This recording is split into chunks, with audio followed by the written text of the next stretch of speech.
কত ভুল আপনি করেছেন, কত অন্যায় আপনি করেছেন, কত পাপ আপনার হয়েছে, কত মিথ্যা আপনি বলেছেন, কয় ওয়াক্ত নামাজ ছেড়েছেন, কয় লাখ টাকা ঘুষ খেয়েছেন, কত যৌতুক আপনি খেয়েছেন, কত মিথ্যা আপনি বলেছেন।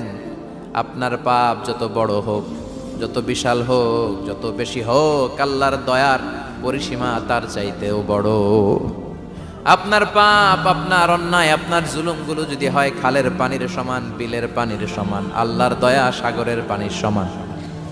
আপনার পাপ যদি হয় সাগরের পানির সমান, আল্লাহর দয়া মহাসাগরের পানির সমান। আপনার পাপ আর অন্যায় যদি হয় পাহাড়ের সমান, আল্লাহর দয়া আকাশের সমান। আপনার পাপ যদি হয় আকাশের সমান, আল্লাহর দয়া আরশের সমান। এজন্য আল্লাহ বললেন, ইয়া আইয়ুহাল্লাযীনা আমানু তুবু ইলাল্লাহি তাওবাতান নাসুহা।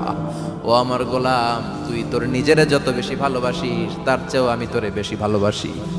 তোর বাবা মা তোরে যত বেশি ভালোবাসে তার চেয়েও আমাদেরকে বেশি ভালোবাসে কে?